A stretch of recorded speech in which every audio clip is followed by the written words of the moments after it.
வணக்கம். பைபிளை முழுவதுமாக வாசிக்கும் நம் லட்சிய பயணத்திற்கு உங்களை அன்புடன் வரவேற்கிறேன். இன்று நாம் தொடக்க நூலில் 9வது அதிகாரத்தை வாசிக்க இருக்கிறோம். இதுவரை நாம் மொத்த நூல்களில் 7.6% நூல்களை வாசித்து முடித்துவிட்டோம். இன்னும் சில நூல்களை முடித்தால் நம் பயணம் வெற்றிகரமாகும். இன்றைய வாசிப்பின் மூலம் அந்த இலக்கை இன்னும் முன்னோக்கி நகர்த்துவோம்.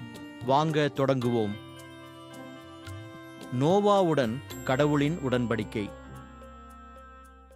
கடவுள் நோவாவிற்கும் அவர் புதல்வருக்கும் ஆசி வழங்கி கூறியது: பலுகிப் பெருகி மண்ணுலகை நிரப்புங்கள். மண்ணுலகின் விலங்குகள், வானத்து பறவைகள், நிலத்தில் ஊர்வன, கடலின் மீன்கள் அனைத்தும் உங்களுக்கு அஞ்சி நடுங்கட்டும். அவை உங்கள் கைகளில் ஒப்படைக்கப்பட்டுள்ளன. நடமாடி உயிர் வாழும் அனைத்தும் உங்களுக்கு உணவாகட்டும். உங்களுக்கு பசுமையான செடிகளை உணவாக தந்தது போல இவை எல்லாவற்றையும் தருகிறேன். இறைச்சியை அதன் உயிராகிய இரத்தத்தோடு உண்ணாதீர்கள். உங்கள் உயிராகிய இரத்தத்திற்கு நான் ஈடு கேட்பேன். உயிரினம் ஒவ்வொன்றிடமும் மனிதர் ஒவ்வொருவரிடமும் நான் ஈடு கேட்பேன். மனிதரின் உயிருக்காக அவரவர் சகோதரரிடம் உயிரை நான் ஈடாக கேட்பேன். ஒரு மனிதரின் இரத்தத்தை எவர் சிந்துகிறாரோ அவரது இரத்தம் வேறொரு மனிதரால் சிந்தப்படும். ஏனெனில் கடவுள் மனிதரை தம் உருவில் உண்டாக்கினார். நீங்கள் பலுகி பெருகி பன்மடங்காகி மண்ணுலகை நிரப்புங்கள். கடவுள் நோவாவிடமும் அவருடனிருந்த அவர் புதல்வரிடமும் கூறியது: இதோ, நான் உங்களோடும் உங்களுக்கு பின்வரும் உங்கள் வழிமரபினரோடும் பேழையிலிருந்து வெளிவந்து உங்களோடிருக்கும் உயிரினங்கள், பறவைகள், கால்நடைகள், நிலத்தில் உங்களுடன் உயிர் வாழும் விலங்கினங்கள் எல்லாவற்றோடும் மண்ணுலகில் உள்ள எல்லா உயிர்களோடும் என் உடன்படிக்கையை நிலைநாட்டுகிறேன். உங்களோடு என் உடன்படிக்கையை நிறுவுகிறேன். சதையுள்ள எந்த உயிரும் வெள்ளப்பெருக்கால் மீண்டும் அழிக்கப்படாது. மண்ணுலகை அழிக்க இனி வெள்ளப்பெருக்கு வரவே வராது. அப்பொழுது கடவுள், எனக்கும் உங்களுக்கும் உங்களுடன் இருக்கும் உயிருள்ள எல்லாவற்றிற்கும் இடையே தலைமுறைதோறும் என்றென்றும் இருக்கும்படி நான் ஏற்படுத்திய உடன்படிக்கையின் அடையாளமாக என் வில்லை மேகத்தின் மேல் வைக்கிறேன். எனக்கும் மண்ணுலகுக்கும் இடையே உடன்படிக்கையின் அடையாளமாக இது இருக்கட்டும்.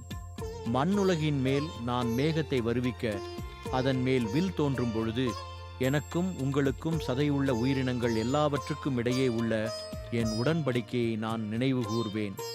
உயிர்கள் எல்லாவற்றையும் அழிப்பதற்கு தண்ணீர் இனி ஒருபோதும் பெருவெள்ளமாக மாறாது.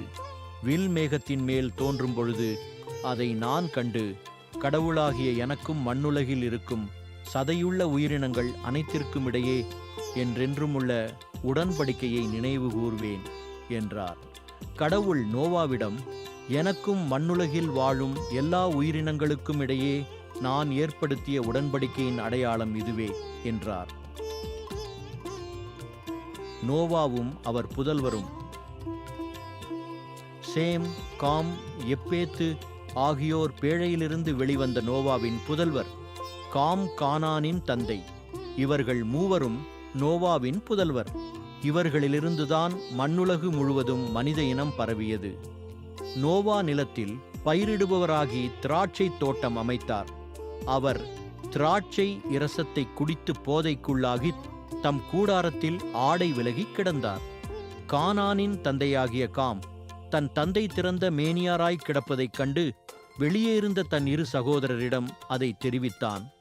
அப்பொழுது சேமும் எப்பேத்தும் ஒரு துணியை எடுத்து தங்கள் இருவரின் தோள்மேல் போட்டுக்கொண்டு பின்னோக்கி நடந்து தங்கள் தந்தையின் திறந்த மேனியை மூடினர். அவர்கள் முகம் எதிர்ப்பக்கம் நோக்கி இருந்ததால் தங்கள் தந்தையின் திறந்த மேனியை அவர்கள் பார்க்கவில்லை. நோவாவிற்கு போதை தெளிந்ததும் தம் இளைய மகன் தமக்குச் செய்ததை அறிந்தார். அப்பொழுது அவர், கானான் சபிக்கப்பட்டவன், தன் சகோதரருக்கு அவன் அடிமையிலும் அடிமையாக இருப்பான். சேமின் கடவுளாகிய ஆண்டவர் போற்றி அவனுக்கு கானான் அடிமையாக இருப்பான். கடவுள் எப்பேத்து குடும்பத்தை பெருகச் செய்யட்டும். அவன் சேமின் கூடாரத்தில் வாழட்டும். அவனுக்கும் கானான் அடிமையாக இருக்கட்டும் என்றார். வெள்ளப்பெருக்குக்கு பின்னர் நோவா 350 ஆண்டுகள் வாழ்ந்தார்.